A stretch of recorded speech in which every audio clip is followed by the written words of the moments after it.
안녕하십니까.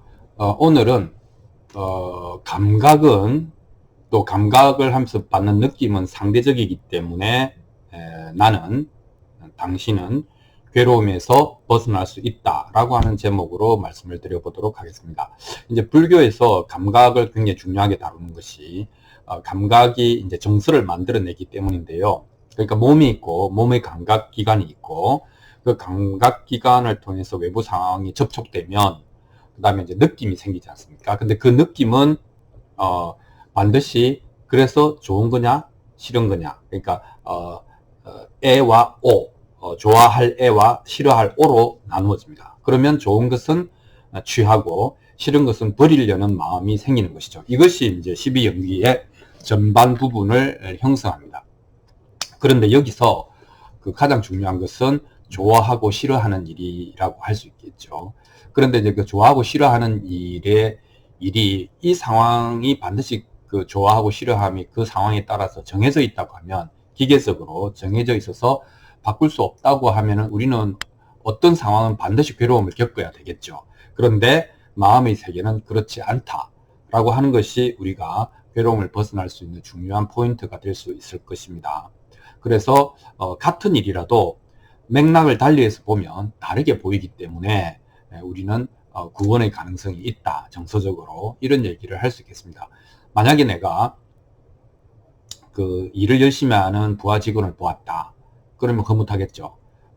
뭐 열심히 생활하는, 열심히 일하는 동생을 봤다, 아들을 봤다, 뭐 딸을 봤다, 그러면 흐뭇하겠죠. 근데 만약에 내가 일을 열심히 하다가 산재를 당했다, 일을 너무 열심히 하다가 과로로 몸을 크게 상했다, 그런 경험을 내가 가지고 있다면 나의 아주 가까운 사람이, 소중한 사람이 일을 열심히 하는 모습을 다만 흐뭇한 모습으로만 바라볼 수는 없을 겁니다. 일을 열심히 한다라고 하는 팩트, 그거는 팩트인데 그 해석이 주는 느낌이, 맥락이 달라지면은 그게 좋은 느낌이다가 그것이 괴로운 느낌이 될 수 있다는 것이죠. 즉, 상황과 그 상황이 만들어내는 정서 사이에는 절연점, 단청이 있다, 이렇게 이야기할 수 있겠습니다. 예를 들면, 또 하나 예를 들면 이제 친한 사람이나 가족 중에 성격이 좀 무뚝뚝해서 틱틱거리고 불친절하고 조금 쏘는 듯이 말하는 사람이 있다고 칩시다. 평상시에는 왜 저렇게 불친절하지, 왜 사람을 조금 이렇게 좀 부드럽게 대하지 않지 라는 불만이 있을 수 있겠죠. 근데 그 사람, 소중한 사람이 아파가지고 기운이 약해져서 또 마음도 약해져서 평소에 이렇게 기가 세게 얘기하다가 되게 부드러워지고, 아니면 뭐 좀 소극적으로 돼서 나한테 되게 부드럽게 얘기한다. 그럼 그것이 꼭 즐겁기만 할까요? 그러니까 차라리 안 그래도 좋으니 건강했으면 좋겠다, 이런 생각을 하지 않습니까? 이것도 마찬가지죠. 상황은 똑같지만 그 상황을 해석해야 되는, 어떻게 해석해야 되는가를 결정해야 되는 나의 상태에 따라서 그 상황은 전혀 다르게 해석이 되고, 그 해석에 따라서 나에게 일어나는 감정은 달라지기 때문에 특정한 상황이 오면 나는 괴로울 수밖에 없다든지, 특정한 상황만 되면 내가 행복해질 거라든지 라고 하는 기계적인 판단은 불가능하다, 그런 일은 일어나지 않는다 라고 하는 것이 우리한테 좋은 일이다 하는 것이죠.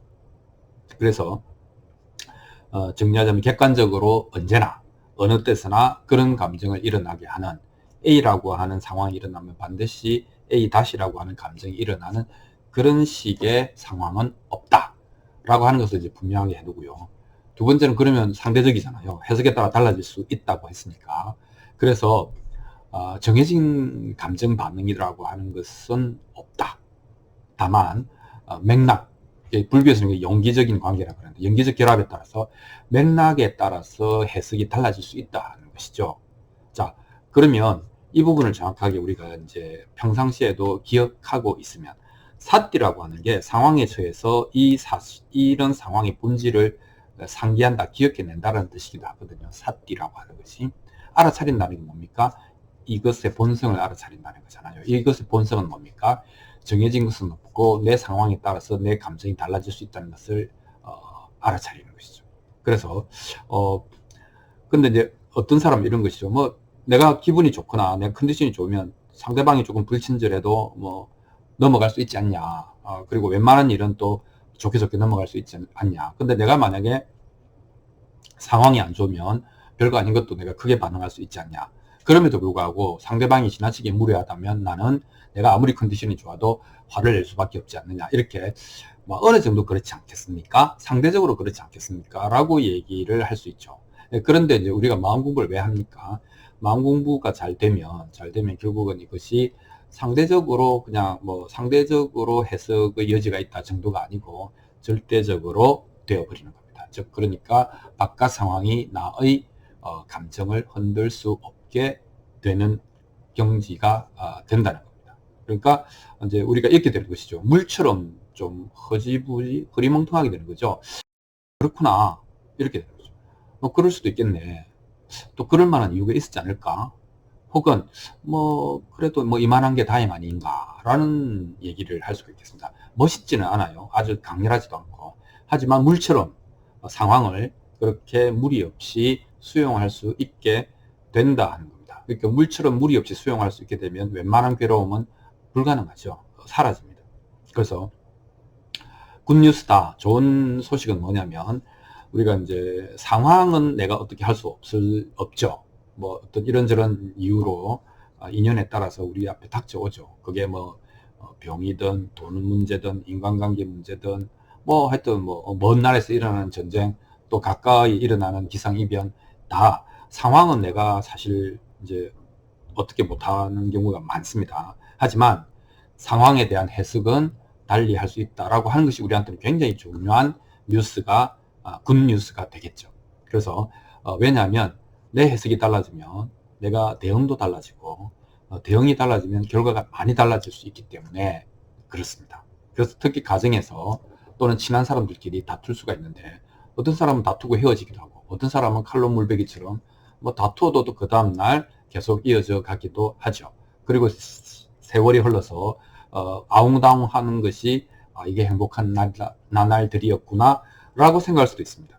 어쨌든 해석이 달라지면 대응이 달라지고 대응이 달라지면 결과가 달라져서 인생이 달라질 수 있다. 그것보다 더 중요한 것은 그 과정에서 불필요한 번뇌가 사라진다. 이렇게 이야기를 할 수 있겠습니다. 자, 해석하는 것은 남에게 의지할 수 없는, 의지해서도 안 되는 나만의, 나의 그 고유한 나의 권능에 속한다.